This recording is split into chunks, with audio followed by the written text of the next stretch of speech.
Hello, I'm Chris Cooper, Certified Financial Planner. Many people ask at this time of year, because this is an election year, how does that affect financial markets in particular? And one of the things that's interesting about election years is generally the election year is the more predictable year of the stock market. And when we look back in history, we find that during Democratic administrations, but mixed Congresses, that is, one body of Congress is Republican, one party is Democrat, then you find that that's the flavor, if you will, that seems to perform best and gives us the best overall average stock market returns. Whereas when we look at an all-Republican administration, Republican president, Republican Congresses, both sides, Senate and House, that seems to be where we have the least performance of stock market, but we get lower interest rates. And that's what we've been experiencing now, these past 10 years is low interest rates and pretty much low growth. Now, many people think, well, is it time to change horses right now? Wall Street tends to be very conservative, but also Wall Street is agnostic when it comes to political party. Wall Street doesn't seem to really care one way or the other who's elected to office, just as long as they can influence them. And so thus, that's why you see the political action money is how you can kind of judge who's going to get reelected or elected. You can just follow the money from Wall Street, you generally know who's going to be elected. Back in 2000, when George W. Bush and Al Gore ran against each other, Wall Street money was evenly divided, 50-50 between the two candidates, and that's one of the reasons why the election hung. And so that's something to be said, and we need to be considering that. Now, in 2008, Hillary Clinton and Barack Obama were the number one and number two leaders in political action money from Wall Street, whereas all the Republican candidates together didn't even add up to even Barack Obama's contributions from Wall Street. So thus you could see Wall Street in 2008 was already ordaining that Barack Obama was going to be elected. Now, we don't know that right now.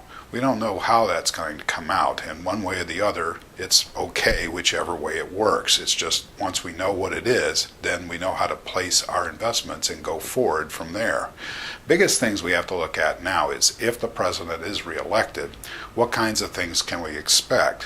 First, it's like unemployment, it does seem to be continuing to fall. Economy is picking up, but it is dragging very, very significantly.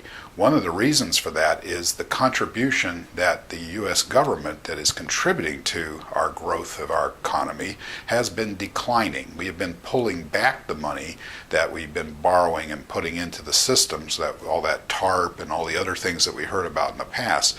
Those are all starting to pull back now. So we have less money coming from government into the economy. It's now all coming out of the private sector. Thus, the economy can only grow so fast. When we put all that borrowed money from the government into it, it generally tends to inflate. It starts picking up, seems to be going a little faster, but we have a greater debt problem then, and we have the risk of great inflation.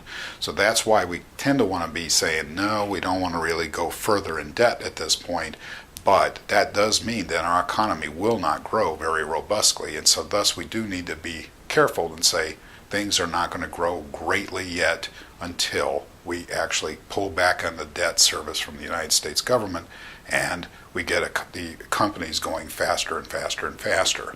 Now, on the other side of the argument is if the president's not reelected, if we have a Republican president, what would we see then?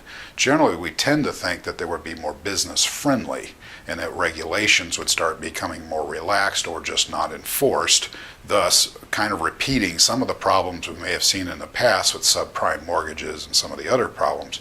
But many businesses right now are overly burdened, especially for employment and other requirements like that. So there is some rationale that says if you do pull back on those requirements against employers, they will employ more people and put more people to work and thus get the economy going faster. So in either way, if the president's reelected or he's not, whichever way it works, we do need to create a more business-friendly environment at this time. But we also need to be sure that we don't let the sins of the past repeat themselves.